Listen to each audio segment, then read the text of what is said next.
Hello বন্ধুরা, আপনারা দেখছেন ডিজিটাল সবকিছু ইউটিউব চ্যানেল। তো বন্ধুরা, আপনারা অনেকেই শুনে থাকবেন যে বিভিন্ন ক্ষেত্রে যাদের ইনকাম বেশি, তো সেক্ষেত্রে তারা ট্যাক্সের আওতায় পড়েন বা করের আওতায় পড়েন। কিন্তু কখনো কি শুনেছেন যে কৃষকেরা করের আওতায় পড়েছেন, বা যাদের চাষ জমি আছে তাদেরকে আয়কর দিতে হবে বা ইনকাম ট্যাক্স দিতে হবে? এমনটি হয়তো শোনা যায়নি এর আগে, ঠিকই, কিন্তু বর্তমানে এই প্রথাটি চলে আসছে। মাননীয় প্রধানমন্ত্রী মোদী সরকার এগ্রিকালচারাল ল্যান্ড ট্যাক্স শুরু করেছেন, অর্থাৎ কৃষি জমিতেও আপনাকে দিতে হবে ট্যাক্স, এবং এই ট্যাক্সের নতুন নিয়ম তৈরি হয়েছে।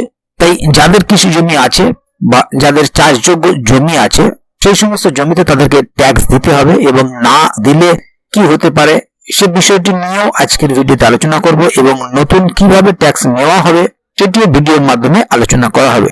তাই ভিডিওটি খুবই গুরুত্বপূর্ণ হতে চলেছে। তাই ভিডিওটি প্রথম থেকে শেষ অবধি পুরোটাই দেখবেন, যাতে করে কোনো জায়গায় বুঝতে আপনার কোনো রকম অসুবিধা না হয়।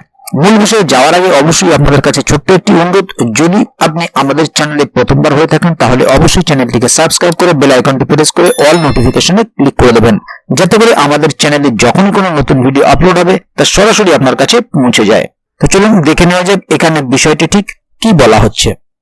এখানে দেখুন, একটি আর্টিকেল প্রকাশিত হয়েছে, এগ্রিকালচারাল ল্যান্ড ট্যাক্স, কৃষি জমিতেও দিতে হবে ট্যাক্স।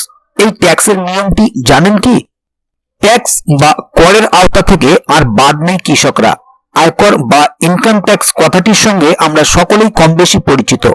মূলত চাকরিজীবীদের আয়কর দিতে হয়, তবে ব্যবসায়ীরাও একটা পর্যায়ের পর আয়কর দিতে বাধ্য হন।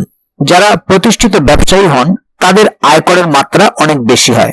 এক্ষেত্রে অনেকের ধারণা, কৃষকদের যেহেতু নানান ছাড় দেওয়া হয় তাই আয়কর বিষয়েও তাদের প্রতি নরম মনোভাব নিয়ে চলে সরকার, কিন্তু এই ধারণাটা সম্পূর্ণ ভুল।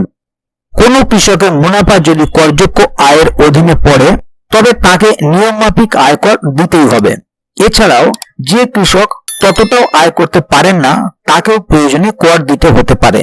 এমনকি কৃষকের কাছে যেটি মা বলে গণ্য হয়ে থাকে সেই কৃষি জমির জন্য তাকে কর দিতে হতে পারে। এক্ষেত্রে আয়কর আইন বেশ কঠোর।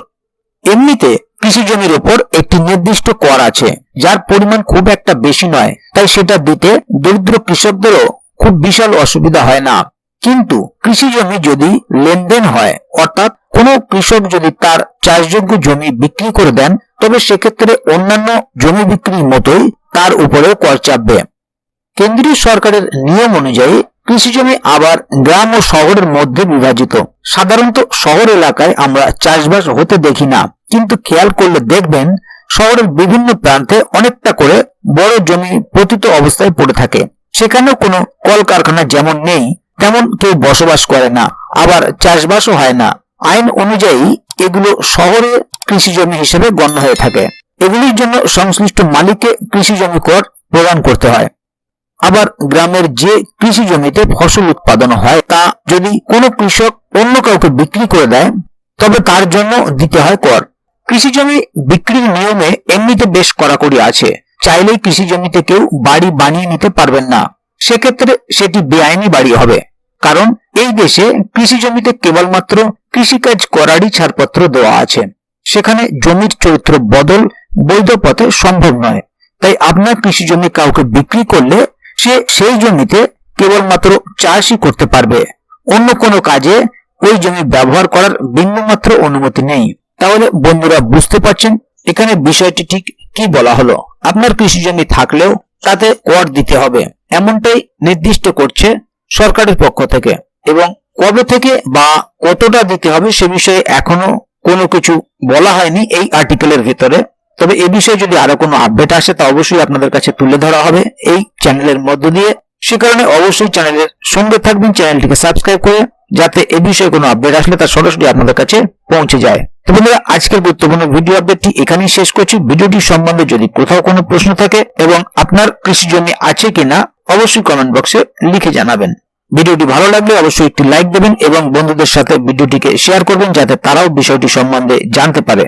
ভিডিওটি শেষ পর্যন্ত দেখার জন্য অসংখ্য ধন্যবাদ। আবার দেখা হবে আগামী ভিডিওতে। ততক্ষণ পর্যন্ত ভালো থাকুন, সুস্থ থাকুন।